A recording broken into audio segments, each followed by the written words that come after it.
ಗೌರೀಶಂಕರ ಶಿಖರ ಶಿವಶಿವ ಎಂದಿತ್ತು. ಹಿಮಾಲಯದಲ್ಲಿ ಸುನಾಮಿ ಆದೀತು. ಅಲ್ಲಿಂದ ಬಂದು ಡೆಲ್ಲಿಗೆ ಬಂದೀತು ಈ ಸುನಾಮಿ. ಅದು ಎಲ್ಲ ಕಡೆಗೂ ಆಗ್ತದೆ. ಹಿಮಾಲಯದಲ್ಲಿ ಸುನಾಮಿ ಆಗುತ್ತೆ, ಡೆಲ್ಲಿಗೂ ಅಪಾಯ ಇದೆ, ಅದಕ್ಕೆಲ್ಲ ಅಪಾಯ ಇದೆ. ಅದ್ರಾಗೆಲ್ಲ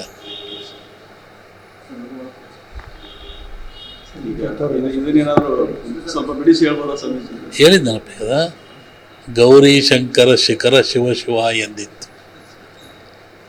ಹಿಮಾಲಯದ ಶಿಖರ ಅಲ್ವೇ, ಶಿವ ಸೇರ್ಬೇಕಾದ್ರೆ ಅಪಾಯ ಆಗುತ್ತೆ ಅಲ್ಲಿಗೆ ಅಂತ.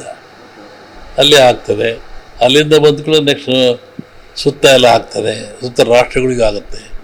ಡೆಲ್ಲಿಗೂ ಅಪಾಯ ಇದೆ. ಅಲ್ಲಿಯೂ ಭೂಕಂಪಗಳು, ಕಟ್ಟಡಗಳು ಬೀಳ್ತಕ್ಕಂಥದ್ದು, ಜಲಬಾಧೆ ಆಗ್ತಕ್ಕಂಥದ್ದು. ಮೊನ್ನೆ ಮಳೆ ಬಂತು ನೋಡಿ ಹಿಮಾಲಯಕ್ಕೆ, ಡೆಲ್ಲಿಗೆಲ್ಲ. ಇದು ಮೊದಲೇ ಯುಗಾದಿಯಲ್ಲಿ ಹೇಳಿದ್ದು ನಾನು ಇದನ್ನು.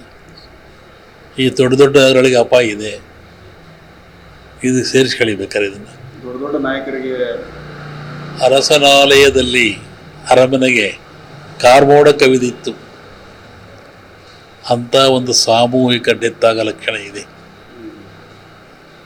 ಪೊಲಿಟಿಕ್ಸ್ಗೆ, ರಾಜಕಾರಣಿಗಳ ಮೇಲೆ. ಮೇಘಸ್ಫೋಟ ಅಂದೆಲ್ಲ ಅದೇ ಕಾರ್ಮೋಡ, ಸುನಾಮಿ, ಗಾಳಿ ಸುನಾಮಿ ಅಂದೆಲ್ಲ ಅದಕ್ಕೆ ಸೇರುತ್ತೆ.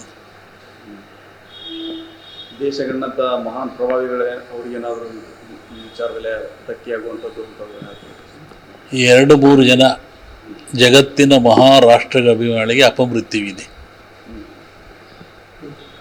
ಟಾಪ್ ಪೊಲಿಟಿಕಲ್ ಪೀಪಲ್ಸ್ 2-3 ಜನಕ್ಕೆ ಅಪೋಸತಿ 2 ಜನ ಅಂತ ಹೇಳಿದ್ದು ನಾನು. ಈ ಸಲ 2-3 ಜನಕ್ಕೆ ಅಪಮೃತ್ಯುವಿದೆ. ಕೊಲ್ಲಬಹುದು, ಇಲ್ಲವೇ ಆಕ್ಸಿಡೆಂಟ್ಸ್ ಏನಾಗಿ ಸಾಯ್ಬೋದು. ದುರಂತದಲ್ಲೇ ಇದಾಗ್ತಾರೆ.